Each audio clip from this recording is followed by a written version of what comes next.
아멘. 오늘 주시는 하나님의 말씀은 신명기 8장 1절부터 2절에 있는 말씀입니다.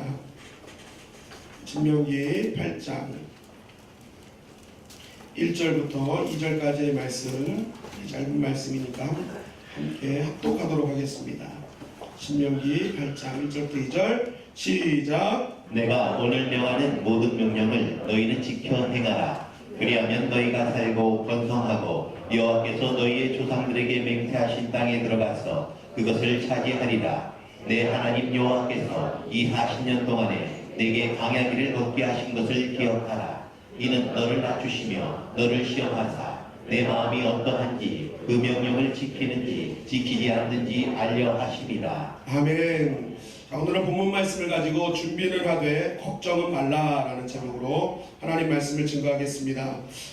이스라엘 백성은 하나님께서 선택하신 민족이었습니다. 그리고 하나님은 선택하신 민족에게 적과 꿀이 흐르는 가나안 땅을 주시겠다 하고 약속을 하셨습니다. 신명기 8장 2절 말씀을 다 같이 읽겠습니다. 시작. 내 하나님 여호와께서 이 40년 동안에 내게 광야길을 걷게 하신 것을 기억하라. 이는 너를 낮추시며 너를 시험하사 내 마음이 어떠한지 그 명령을 지키는지 지키지 않는지 알려 하심이라. 하나님의 택하신 백성, 그 백성들에게 주신 약속의 땅 가나안 땅. 그런데 그 가나안 땅의 여정을 오늘 성경은 8장 이전에 이렇게 말씀하고 있습니다. 40년 동안에 걷는 광야길이었다. 하나님의 백성이고 하나님이 주신 약속의 땅인데 그 약속의 땅에 걷는 여정은 40년 동안의 광야길이었다고 말하고 있습니다. 이 광야의 길을 민수기에서는 이렇게 표현하고 있습니다. 민수기 33장 14절 말씀입니다. 다 같이 읽겠습니다. 시작. 알루스를 떠나 르비딤에 진을 쳤는데 거기는 백성이 마실 물이 없었더라. 하나님이 선택한 백성들, 하나님이 약속하신 땅으로 가는 여정, 얼마나 복된 여정입니까? 우리는 하나님께 선택받았어.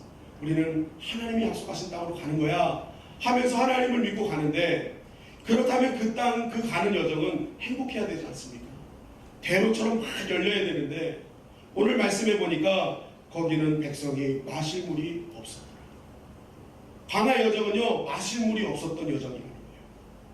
우리 하나님을 믿고 하나님 나의 하나님이라는 것을 깨달으면 마실 물이 넘칠 것 같은데, 하나님의 선택한 백성이 가는 여정이면 마실 물이 막 활활 쏟아져야 되는데 그곳에는 마실 물이 없었던 광야의 여정이었다는 것입니다.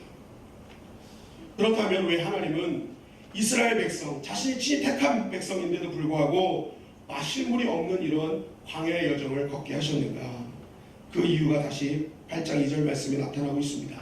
다시 한번 읽겠습니다. 시작. 내 하나님 여호와께서 이 40년 동안에 내게 광야길을 걷게 하신 것을 기억하라. 이는 너를 낮추시며 너를 시험하사 내 마음이 어떠한지 그 명령을 지키는지 지키지 않는지 알려 하심이라. 하나님께서 40년 동안 내게 광야길을 걷게 하신 이유, 너를 낮추시고 너를 시험해서 결국 네 마음이 어떠냐, 너 중심이 과연 하나님의 진짜 명령을 지킬 것이냐 지키지 않을 것이냐, 하나님의 말씀을 순종하느냐 순종하지 않느냐, 너의 중심이 지금 누구로 향하고 있는지를 하나님이 보시기 위해서 광야길을 허락해 주셨다는 것입니다. 이 시간에는 우리 7박 8일 동안 있었던 말레이시아 단기 선교팀에 대한 짧은 간증을 듣도록 하겠습니다. 방송부 장로입니다. 먼저 선교 일정 시작부터 끝까지 저희와 함께 해주신 하나님께 감사와 영광을 올려드립니다. 저희 선교팀은 출발 예정일 일주일을 남겨두고 주일 오후에 김상기 선교사님 가족으로부터 선교사님이 의사가 진단하기에 일주일이 넘기기 어렵다는 연락을 받고, 비행기는 예약되어 있는 상태고 선교 물품도 상당히 준비된 상태였는데 선교를 예정대로 갈 것인지 미룰 것인지 포기해야 될 것인지 고민하지 않을 수 없는 상황이 생겼습니다. 선교사님이 장례를 위해서 한국에 들어올 경우에는 저희가 선교팀에 간다 해도 아무것도 할 수 없기 때문입니다. 저희는 이상민 선교사님과 말레이시아 전화통화를 하여 만일에 저희 선교팀이 말레이시 공항에 도착해도 그 순간에 선교사님 소천 소식을 들을 수도 있고 상황이 그럴 수도 있는데 어찌할 것이냐고 물었습니다. 선교사님은 그럴 경우에 자신은 선교하지 않고 사모님만 한국에 와서 장례를 치르겠다고 말씀하셨습니다. 예정대로 나머지 선교를 준비하고 있는데 준비했습니다. 그래서 목요일날 저희가 김상희 선교사님 소천 소식을 듣고 연세대학병원에서 장례에 참여할 수 있었고 그 후에 또한 그 말레이시아에서 추도 예배도 참석할 수 있어 그 모든 게 하나님의 계획이 있는 것 같았습니다. 누가복음 9장에서 예수님께서 나를 쫓으라 하실 때 어떤 사람이 나로 먼저 가서 내 부친을 장사하게 허락하소서 그렇게 말했을 때 예수님께서 죽은 자들로 자기 죽은 자들 장사하게 하고 너는 하나님 나라를 전파하라 하신 말씀이 생각났습니다. 김상기 선교사님이 마지막 가실 때까지 멋있는 모습으로 가게 하시는 하나님의 역사를 보는 것 같았습니다. 저희는 어쨌든 우여곡절 끝에 지난주 토요일 새벽 기도를 드리고 새벽 예배를 드리신 성도님 환송을 받으며 인천공항으로 출발하였습니다. 저는 그 선교 행사 일정을 초안을 마련하고 열심히 같이 기도하고 준비하려고 한 그 시점에 4주 전부터 사무실에 갑자기 일이 생겨서 준비에 잘 참여하지도 못하고 주일도 일부 예배만 드리고 토요일, 일요일, 공휴일인 현충일까지 늘 밤늦게 일에 치이다 보니 충분히 기도하지 못함이 마음에 걸리기도 하였습니다. 나중에 알았는데 저의 기도나 준비가 그렇게 중요한 건 아니었습니다. 하나님께서 이미 다 준비하고 계셨습니다.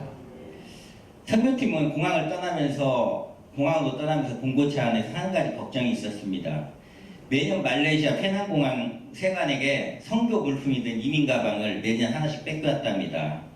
그래서 올해는 제발 안 뺏겼으면 하는 좋겠다는 그런 대화와 함께 기도 제목이었습니다.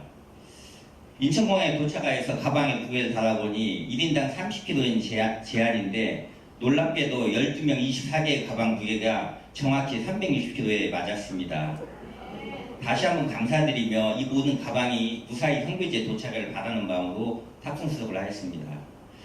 그러나 홍콩행 비행기에 10시에 탑승하였는데 비행기를 타자마자 비행기 문이 닫히고 환승지인 홍콩공항의 천둥번개 기후 상황으로 2시간 반 후에나 이륙하겠다는 방송에 나왔습니다. 정말 안에서 그 폐쇄 공포증이 생길 것 같은 상황이었는데 지상에서 기내식을 먹으면서 기다렸다가 홍콩에 오후 4시에 도착하였습니다. 저희가 홍콩에서 다시 페낭으로 갈 예정이었는데 페낭으로 가는 마지막 비행기가 떨어졌기 때문에 수도인 쿠알라룸푸르로 가서 그곳에서 국내선을 타고 다시 페낭으로 옮기는 계획으로 항공사에 바꿔졌습니다. 그래서 홍콩 공항에서 4시간이나 기다렸다가 7시 반경에 쿠알라룸푸르로 다시 갔는데 쿠알라룸푸르에 도착하는 시간이 거의 11시가 넘었습니다. 그러면 다시 페낭행 비행기가 또 끊겼습니다. 저희들은 마치 사도 바울이 풍랑을 만나 선교를 간 것처럼 정말 난감한 상황이 발생했습니다. 밤 11시가 넘어서 어쩔 수 없이 이제 항공사 직원하고 저는 호텔 숙박을 어떻게 할 것이며 다음 우리 항공편 어떻게 해줄 거냐고 상의하고 있었는데 그 덕분에 항공사에서 이렇게 공항에 5성급 호텔을 제공해주고 그 다음날 점심까지 무료로 제공하겠다는 약속을 받았습니다. 그 덕분에 사실 우리 선교팀 어떤 분은 여러 번 말레이시아 가고도 그 유명한 말레이시아 쌍둥 빌딩을 못 봤는데 그 시간 사이에 그 소망은 아니지만 희망사항인 쌍둥 빌딩을 볼 수 있는 기회도 생겼습니다. 그런데 놀랄 일은 저로서는 놀랄 일은 비행기가 지연되거나 12시가 넘어서 어디로 갈지도 모르는 그 공항의 상황에서 저는 항공사 패스웨이 직원과 직원들과 대책을 논의하고 있는데 우리 선교팀은 셀카봉을 들고 쿠알라 공항에서 즐기고 있었습니다. 저는 그 사람들 보면서 도대체 근심이라고는 태어날 때부터 모르는 사람들 같이 보였습니다. 결국 우리는 쿠알라룸푸르에서 다음날 오후 그 페낭행 비행기를 타고 그 페낭 공항에 도착했는데 이제는 또 다른 문제가 생겼습니다. 저희 짐이 25개 가방이 행방을 모르겠답니다. 마지막까지 모든 짐이 끝나고 이제 공항은 사무실 문을 닫아가는데 저희 짐이 없다고 그래서 저희들은 아무 대책도 없이 다시 1시간 넘게 최종 사역지인 세멜릭으로 봉고차를 타고 현지에서 나온 선교사님과 함께 도착했습니다. 그래서 그날 저녁 첫 번째 저희 행사인 중국교회에서 영어로 메시지 전하는 것과 예배 참석하는 것을 하고 그날 일과를 마쳤습니다. 다음 날은 교회 청소를 하고 일반인들 잘 출입하지 않는 우거진 나무숲에 사는 인도 현지인들 집들 누추한 집들 신방하고 기도하고 그다음에 오후에는 방과후 학교인 튜션 센터에서 페인트 칠을 하였습니다.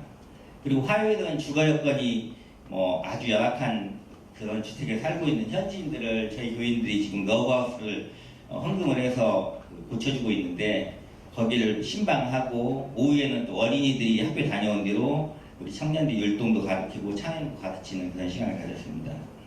그렇게 이틀 3일이 지날 때까지 저희 짐이 도착하지 않아서 물더운 말레이시아 날씨에 출발할 때 입었던 옷을 그대로 입고 지낼 수밖에 없었습니다. 그러다 보니 팬티가 몸에 딱 달라붙어 팬티와 몸이 하나가 되었습니다. 결국 그날 밤에 3일째 되는 날 밤 12시가 넘어서 항공사가 호텔에 가방을 배달해 주었습니다. 감사한 것은 저희가 기도한 대로 항공사에서 호텔로 짐을 배달해 주는 관계로 세관 공무원에게 짐을 뺏기지 않고 24개 모두 받을 수 있었습니다. 목요일에는 김상기 선교사님의 추도 예배를 김상기 선교사님이 늘 사역했던 인도인들과 그리고 김상기 선교사님이 처음 말레이시아에 정착하는데 물심양면으로 도와줬고 지금도 도와주시는 중국교회 목사님과 교인들이 함께하여 예배를 드렸고 많은 눈물 가운데 김상기 선교사님을 보내드렸습니다. 그리고 그곳에서 저희 선교팀 그곳에 저희 선교팀을 때에 맞춰 보내신 하나님의 계획에도 다시 한번 완벽함에 놀랐습니다. 특히 그곳에서 김상기 선교사님을 초창기부터 도왔던 중국교회는 현재 200명 규모의 예배당에서 2,000명이 예배 드릴 수 있는 교회를 11월에 입당하는 축복을 받았다는 소식을 들었고 준비 중인 교회를 가봤습니다. 먼 한국에서 온 연약한 선교사를 도왔던 교회가 축복받는 모습을 보는 것 같았습니다. 중국교회 담임 목사님의 간증에 하면 그분이 어떤 건물을 두고 마음에 두었는데 어느 날 아침에 꿈을 꾸고 어떤 자기 성도를 만나라는 꿈을 꾸어줬답니다. 말레이시아까지 5시간 차로 가서 그 성도를 만났는데 그 성도가 그 자리에서 여자분이 7억을 헌금하겠다고 해서 그 성전을 준비할 수 있게 하였다고 했습니다. 중국교회 목사님의 표현에 의하면 원데이 프로젝트라고 그냥 한 번에 이루어주셨다고 너무 감사하는 모습을 보였습니다. 그리고 한편 저희 팀 중에서 12명 같이 출발하였으나 한지웅 집사님은 하도 늦게 한국에서 출발하여서 따로 왔는데 한 집사님이 2가지 좋은 소식을 가져왔습니다. 한 가지는 비행기에서 만난 20대 후반의 중국 여자분인데 그분은 우리나라 전라남도 광주에서 광주 과학기술에서 2년간 공부한 적이 있고 중국어, 말레이어, 영어는 물론 한국말도 할 줄 알고 있었습니다. 그분은 2년간 공부하면서 한국에 빚졌다는 생각으로 갚아야 된다는 생각을 가지고 살고 있었던 분이었는데 그분은 우리가 페낭에서 우리가 현지에서 사역하는 동안 2번이나 저희를 방문하였습니다. 어린이와 함께 놀아주는 시간과 또 선교사님 추도 예배 때 참석하였습니다. 특히 이상민 선교사님은 현지에서 어려운 타밀어라든지 중국어 등의 앞으로 많은 도움을 받을 수 있다고 아주 귀한 사람을 붙여줬다고 감사했습니다. 2번째는 한 집사님이 저희 팀보다 하루 늦게 출발하면서 인천공항에서 보험을 들었는데 그 약관을 보니 가방이 6시간 이상 지연하면 보험금을 받을 수 있다는 소식을 가지고 왔습니다. 저희는 24시간에 늦었기 때문에 보험금을 받을 수 있다는 생각을 하고 저는 한국으로 저희 일정이 지연된 내용을 이성관 목사님께 보내서 보험회사에 무슨 서류가 필요한지 알아보도록 부탁하였습니다. 이성관 목사님이 문자가 왔는데 1인당 20만 원씩 보험금을 받을 수 있다는 것이었습니다. 사실 현지에서 방과 후에 아이들을 실어나르고 선교사역에서 가장 필요하고 그것이 없이는 하루도 사역을 할 수 없는 공급버스인데 그 봉고버스가 40만 킬로나 주행하고 몇 년 전에 500만 원 주고 간 차에서 거의 폐차 수준이었습니다. 한번 저희들 호텔 데려다주고 엔진을 끈다고 열쇠를 껐는데 열쇠를 뺀 다음에 선교사님 열쇠를 뺐는데도 계속 시동이 걸리고 있는 상태예요. 그대로 나가면 사고 날 것 같은 그런 차였습니다. 다행히 저희는 그 240만 원을 차량 헌금으로 드리기로 이렇게 작정을 했습니다. 그리고 또한 여러분들이 지원해 주셔서 우리가 필요한 물품을 사고 남은 돈도 헌금으로 드려서 아마 선교사님이 그 돈까지 합쳐가지고 한 500만 원 정도는 현재 이제 마련돼서 공부자 준비를 할 수 있도록 계획하신 하나님이 역사하고 계신다는 걸 보게 되었습니다. 이번에 저는 4년 만에 말레이시아 선교사역을 갔는데 저번 4년 전과 달리 너무나 많은 열매가 맺기 시작하였습니다. 규모는 작지만 작년에 교회를 가지게 되었고 그 당시에 갔을 때 인도 여자 목사님이었는데 예배드린 중에 아이들이 떠든다고 내려가서 따귀를 막 세게 때리는 걸 보고 너무 마음이 아파가지고 이번에 갈 때까지 정말 제 마음 가운데 그 기억이 생생했는데 이번에 그 목사님 여자 목사님 대신에 인도 분인데 모태신앙이고 그 신학을 공부한 프란시스한 인도 목사님 새로 오셨고 그분 사모님도 지금 신학 중인 공부 중인데 성경책이 시커멀 정도 메모하면서 성경책을 읽는 걸 봤습니다. 김만나 선교사님과 신방하면서 번역하면서 현지어로 이렇게 같이 잘하는 걸 보고 참 마음이 뿌듯했습니다. 그리고 그분은 항상 신방 중에 타미로 현지를 기도를 해주고 타미로 성경 공부를 그들에게 가르치기 시작했습니다. 또 하나는 저희 박일 집사님이 러브하우스 섬긴 집인데 안젤라라는 여성인데 그분은 지금도 저희들 신방하면 모든 집에 우상이 가득합니다. 근데 그분은 이제 집 앞에 입구에 외부에서 보는 그 앞에 십자가 사진을 붙여놓고 외부에 자신이 크리스찬을 표현하고 있었습니다. 또 그분은 은혜를 받아서 저희 선교팀에게 팥빙수도 대접하며 감사하기도 했습니다. 이제 복음으로 거듭난 사람들이 생겨나기 시작하는 것 같았습니다. 그리고 소문을 듣고 스스로 투션센터로 아이들 데려오는 사람도 있었고 4년 전에 갔을 때는 정말 열악하고 어려운 사람들만 왔는데 이제 지경이 넓혀져서 조금 한 단계 잘 사는 아이들도 와서 투션센터에서 공부하기 시작했고 많은 선교지에서 열매를 보게 되었습니다. 저희는 그곳에 머문 동안 선교사님과 함께 어떻게 말씀 중심으로 인도인들을 복음화시킬 것인가, 어떻게 투션센터와 교회 사역을 연계시켜 선교 시너지를 높일 것인가 등에 대해 구체적으로 논의하였고 또 많은 선교 비전과 전략을 이야기하였습니다. 이상적인 선교 모델을 만들어가는 사역의 방향도 정립하는 기회를 가질 수 있었습니다. 미국의 어떤 선교단체에서 그곳 김상기 이상민 선교사님 사역에 관심을 가지고 접촉하기 시작했다는 기쁜 소식도 듣게 되었습니다. 많은 어려움과 은혜 가운데서 무사히 말레이시아를 다녀오는 과정에서 처음부터 끝까지 하나님은 계획하셨고 하나님의 손길을 경험하면서 저희는 다시 한번 살아계신 하나님을 만날 수 있었습니다. 모두 각자 하나님이 다 필요에 있어서 부르신 걸 느꼈습니다. 팀원 중에서 청년들은 어린이들과 찬양과 율동으로 놀아주고 수영장 가서 놀아주고 어떤 집사님은 셀카본과 영상으로 또 어떤 분은 얼마나 페인트 칠한 다음에 그 브러쉬를 새 브러쉬처럼 깨끗이 닦는지 저는 그걸 보면서 참 감동을 받았습니다. 저는 몸으로 하는 거라고는 아무것도 할 수가 없어서 걱정을 태산같이 했는데 다행히 선교팀들이 라면만 먹고 싶으면 물을 얹어놓고 저를 불렀습니다. 라면 끓여달라고. 집에서 끓일 때보다 좀 나은 건 집에서는 제가 물도 올리는데 선교팀은 물을 올리고 저한테 부탁했습니다. 저는 개인적으로 그 모든 공식 일정을 마치고 마지막 토요일 밤에 한국에 있는 직원으로부터 문자를 받았는데 선교 전에 제가 사무실에서 처리했던 일이 저희 원장님이 그 간부회에서 극찬을 하면서 월요일 날 출근하면 내일 출근하면 포상금을 받도록 되어 있다는 문자를 보냈습니다. 모든 것을 협력하여 이루시는 하나님께 정말 감사했습니다. 저 이외에도 다른 팀원들인 이태구 집사님도 아이들이 뽑혀서 제주도에 가겠다는 소식과 또 다른 분들도 오래된 기도 제목들이 응답되어가는 역사가 있었다는 소식을 같이 나눴습니다. 특별히 이 자리에서 감사드리는 것은 저희 팀이 준비하는 동안 물론 그곳에 가 있는 동안에 많은 기도와 팔랑카와 후원헌금의 동역이 있었기에 저희가 좋은 열매를 맺고 있었다고 생각합니다. 또한 선교팀을 은혜롭게 매일 아침 큐티를 이끌어주신 권사님 목사님 수고에도 감사드립니다. 여러분 모두에게 진심으로 감사드리며 이번 선교를 계획하시고 이루신 하나님을 우리가 직접 보았기 때문에 모든 영광을 하나님께 올려드리며 부고를 마치겠습니다. 아멘.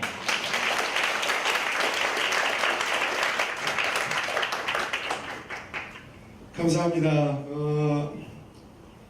이번 선교는 우리 장로님 말씀하신 대로 정말 가기 전에 철저하게 준비해서 간 선교였습니다. 밤마다 장로님과 한종현 집사님 또 이성민 선교사님이 연락하면서 어떻게 하면 더 감동을 줄까 하면서 이렇게 굉장히 준비했는데 사실 우리가 준비했던 일정은 10분의 1도 소화하지 않았습니다. 이번 선교는 많은 일을 하지 않았지만 정확하게 한 테마를 말씀드리자면 하나님이 하고 계셨습니다. 선교팀이 한 것은 없었습니다. 매일매일 아침마다 묵상할 때마다 너희가 하면 목이 굳을까 염려되는 하나님의 음성을 들으며 너희는 내가 했던 것을 그냥 보기만 해라 하는 그런 하나님의 음성을 들으며 그냥 순종하며 따라갔습니다. 여러분 그 비행기가 3시간 연착되고 총 7시간이 연착될 때 인솔자의 마음은 얼마나 답답한 줄 아십니까? 도대체 하나님은 이거 하나님의 일을 한다고 출발했던 사람들인데 어떻게 이러십니까? 그러면서 기도 제목이 바뀌어요. 하나님, 시간이 가면서 바뀌는 거예요. 이게 진짜 하나님의 뜻이면 하나님 살아계심을 보여주세요. 하나님 보여주세요. 했더니 우리가 선교사님이 현지 선교사님이 없으면 주일날 일정을 할 수가 없거든요. 그런데 하나님께서는 그러한 모든 것들을 인도해 주셔서 그 쿠알라룸푸르 일정을 우리에게 추가해 주시면서 주일 일정을 그렇게 마무리하게 하시고 또 선교사님이 주일날 장례를 마치고 페낭공항에서 정확하게 만났습니다. 그래가지고 그때부터 같이 일정을 시작하는 은혜도 누리게 하셨어요. 짐도 하나님 뺏기지 않게 해주세요. 뺏기지 않게 해주세요. 그렇게 기도했거든요. 그런데 짐은 사라져버리고 말았어요. 제가 그때 하나님께 기도했습니다. 하나님 빼앗기지 말라고 했지 언제 사라지라고 했으니까 제가 그렇게 기도를 했거든요. 하나님 이거 너무 하시지 않습니까? 빼앗기지만 말게 해주세요. 그랬더니 왜 사라지게 하십니까? 했는데 그 가운데서도 하나님은 하나도 빼앗기지 않도록 하나님께서 우리의 기도를 응답하시면서 하나님의 방법으로 짐을 옮겨주심을 경험했습니다. 그러면서 그 현지에서도 계속 돌아다니면서 우리는 하지 않았지만 하나님은 이미 모든 것들을 하나님의 방법으로 움직이시면서 진짜 하나님의 백성들을 살리고 계시고 계셨다는 사실을 깨닫게 되었습니다.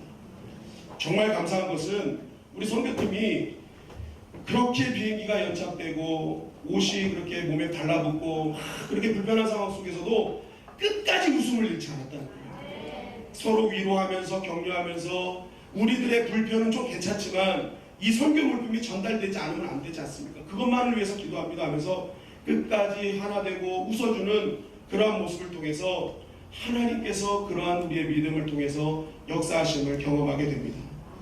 이 말씀대로 된 것이죠. 너를 낮추시며 너를 시험하사 내 마음이 어떠한지 그 명령을 지키는지 지키지 않는지 알려 하심이라. 선교팀에게는 분명한 광야의 모습이었습니다. 3일째 그 땀을 흘리면서 똑같은 옷을 입는다는 것 그거 쉽지 않은 일이었습니다.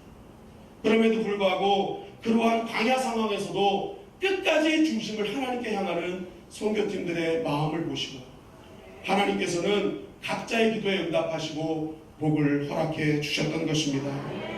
여러분 그래서 신명기 8장 16절은 이렇게 우리에게 증거하고 있습니다. 다 같이 읽겠습니다. 시작. 내 조상들도 알지 못하는 내게 먹이셨나니 이는 다 너를 낮추시며 너를 시험하사 마침내 내게 복을 주려 하심이었느니라. 네, 하나님께서 말씀하시는 거예요. 내가 너에게 왜 광야를 허락해서 너를 낮추시고 시험했는 줄 아느냐? 그 결국은 복이기 때문에 그렇다. 그런 가운데 낮아지고 낮아지는 너의 심령들을 통해서 하나님을 의지하는 사람, 하나님만 의지하는 그러한 믿음을 통해서 너에게 복을 주려는 나의 계획이 있음을 너는 알아야 될 것이다. 하나님의 말씀이 있었던 것입니다. 여러분 우리가 기억할 것은 오늘 하나님께서 주신 이 말씀처럼 우리가 광야를 만날 때 염려가 아닌 맡김의 원리로 나아갈 때에 하나님께서는 하나님의 결국을 이루어 주신다는 것입니다. 여러분 그렇기 때문에 믿음의 사람은요 선택적 순종이 아닌 온전한 순종으로 하나님께 영광을 돌려야 되는 것입니다. 여러분 하나님은 때로는 말도 안 되는 상황 가운데에서도 순종하라고 말씀하고 있습니다. 성경에도 모든 명령을 지켜 행하라 라고 말씀하고 있습니다. 모든 명령이라는 것은요, 우리가 이해되지 않는 명령도 다 포함되어 있는 것입니다. 말도 안 됩니다. 하나님 그걸 어떻게 할 수 있습니까? 라는 그러한 이해되지 않는 일들도 있다는 것이죠. 여러분, 그러나 우리가 이해해서 움직이는 것은 온전한 순종이 아닙니다. 그건 오히려 불순종일 수 있어요. 왜 그렇습니까? 이해된다는 것은 누가 이해되는 것입니까? 내가 이해하는 것입니다. 내가 이해가 돼야 되는 것입니다. 그렇다면 그 신앙은 누구 중심인 거예요? 내 중심인 것입니다.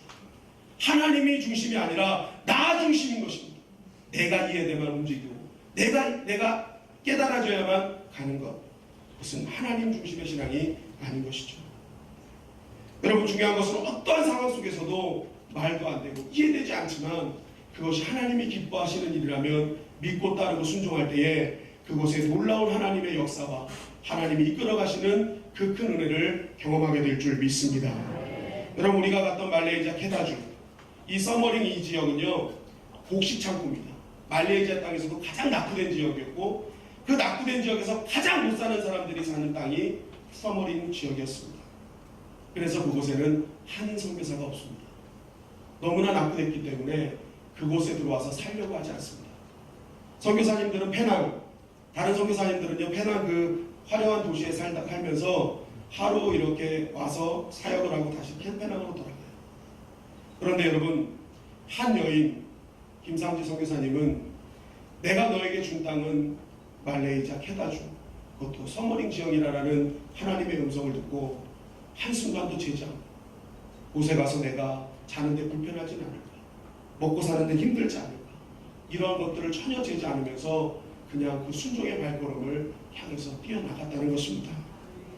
제가 이번 인도 예배 때 그 추도 예배를 보면서 어른과 합쳐서 아이까지 합쳐서 80명의 인도인들, 한 80명 정도의 인도인들이 예배드리는 것을 보았습니다.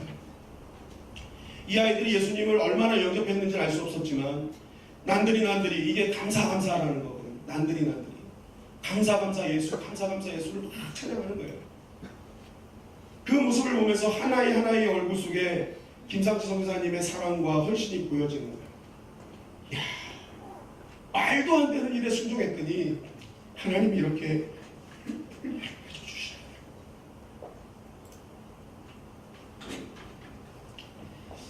한 여인의 연약한 순종, 온전한 순종, 그걸 통해서 하나님이 역사하시는구나 것을 보게 됐습니다.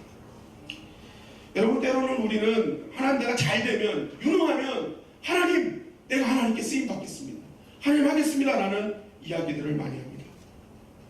그러나 우리가 기억할 것은 때로는 하나님의 기준은요, 유능과 무능의 기준이 아니라는 것이죠. 많은 사람들이 유능해요. 그런데 이 유능한 사람들에게 목사인 저로도 때로는 부탁하기가 좀 꺼려질 때가 있습니다. 왜냐하면 이런 분들은 때로는 선택의 순간을 가져요.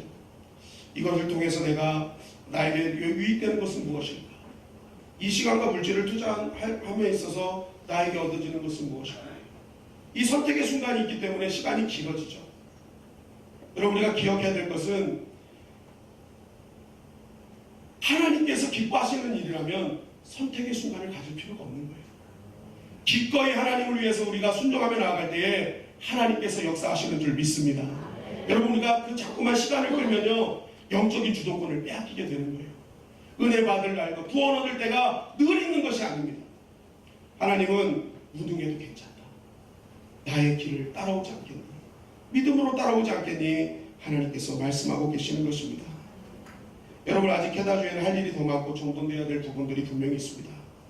그러나 그곳에서는 그것과 상관없이 이미 하나님의 구원의 역사와 성령의 역사가 진행되고 있었습니다. 여러분, 우리 주님의 영광교회도 이런 역사가 일어나기를 주님의 이름으로 간절히 축원합니다. 그러기 위해서 어떻게 되는 거예요? 이해되면 순종하는 교회가 아니라 하나님이 기뻐하시는 일이라면 우리는 온전히 순종하는 교회가 되어야 될 줄 믿습니다. 어떠한 광야의 순간에서도 그 안에서 이루실 하나님의 역사, 전능하심을 기대하면서 우리는 그것을 믿고 따라가야 되는 것입니다. 여러분, 우리가 무능한 것 때문에 두려워하지 마시기 바랍니다. 여러분, 하나님 앞에 두려워할 것은 우리가 불순종하는 것을 두려워해야 되는 것입니다. 무능한 것 때문에 하나님 우리를 정죄하지 않으세요. 다만 불순종하기 때문에 우리를 징계하시는 것입니다. 고린도전서 1장 26절 29절 말씀입니다. 다 같이 읽겠습니다. 시작. 형제들아 너희를 부르심을 보라. 육체를 따라 지혜로운 자가 많지 아니하며 능한 자가 많지 아니하며 문벌 좋은 자가 많지 아니하도다.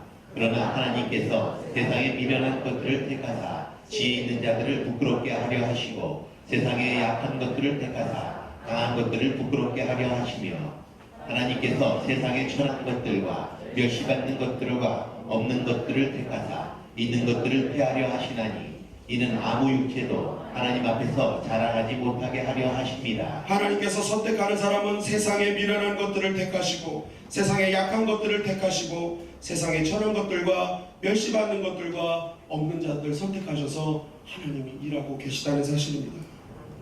여러분, 하나님은 너가 유능하면 내가 쓰겠다 말씀하시잖아요. 너가 순종하면 내가 너를 강하게 만들어 주겠다 말씀하십니다. 성경이 증거하는 역설적 강함에 놀린 것이죠. 무능해도 하나님 의지하면 그곳에서 하나님의 힘이 역사된다는 하나님의 깊은 뜻. 여러분, 우리는 신앙의 핵심을 놓치지 말아야 될 줄 믿습니다. 신앙의 싸움은 유능해지는 싸움이 아닙니다. 불순종과의 싸움인 것입니다. 여러분, 순종과 불순종의 차이는 어디서 나타나는 것입니까? 내가 하나님의 전능하심을 믿으면 순종할 수 있는 것입니다. 그러나 불순종한다는 것은 하나님을 전적으로 믿지 않는다는 결과일 뿐인 것입니다. 그래서 불순종이 불신앙인 것입니다. 여러분, 우리가 하나님을 끝까지 순종하면 하나님께서 반드시 역사해 주실 줄 믿습니다. 이 시간 광야의 길을 걷는 분 계십니까? 말도 안 되고 이해되지 않는 그러한 길을 걷고 계신 분이 있습니까?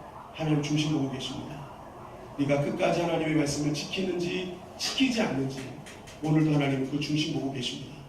여러분, 광야의 길 때 오히려 염려하지 마시고 걱정하지 마시고 살아계신 하나님을 의지하시기를 주님의 이름으로 간절히 축원합니다. 우리 영상을 하나 보도록 하겠습니다.